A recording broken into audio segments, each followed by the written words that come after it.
All right, folks, there you have it. I'm doing an NFL stream about the Philadelphia Eagles, and somebody jumps in chat and tells me Christie Sides was fired after 2 seasons. Now, let's keep it 100. A lot of people expected this because for a lot of the games, not a lot, but several games where Christie Sides kind of got outcoached. And throughout the season, nobody was happy with her substitutions and what she was doing, but she made the playoffs. But the question, obviously, everybody's going to ask is, does that happen if Caitlin Clark is not there? And the duo of Caitlin Clark and Kelsey Mitchell. Now, granted, Kelsey Mitchell was, I believe she was hurt last year. She was hurt for the first part for a couple games this year before she finally got in rhythm, and then her and Caitlin started doing stuff together. So, in my opinion, this is not necessarily unexpected because there are a lot better options, and you see this around the league.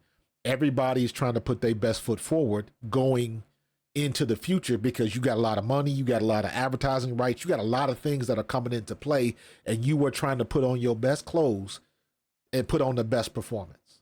That's why Chicago did what they did. That's why the Mystics did what they did. That's why LA did what they did.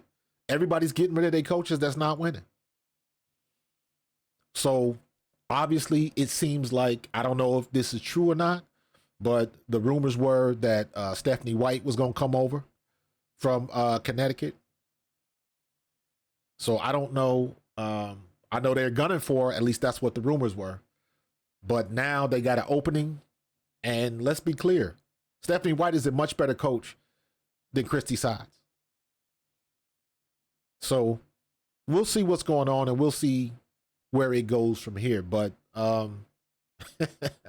Indiana Fever fire head coach Christie Sides just only after 2 seasons. They got a short shelf life, man. They got a very short shelf life.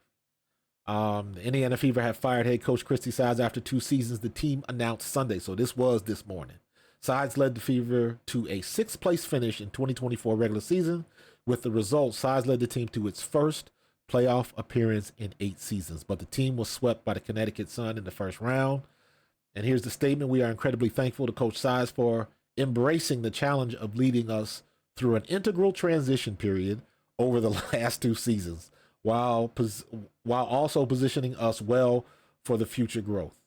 Crosskopf said in a statement, while decisions like these are never easy, it is also imperative that we remain bold and assertive in the pursuit of our goals, which includes maximizing our talent and bringing another WNBA championship back to Indiana. So basically, what that means is that we got the best player in the league right now, arguably.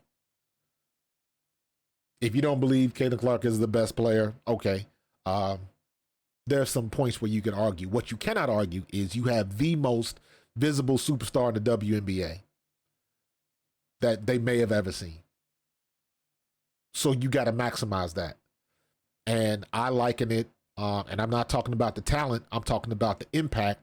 You look at Jordan when he first came in the league and the coach that they had.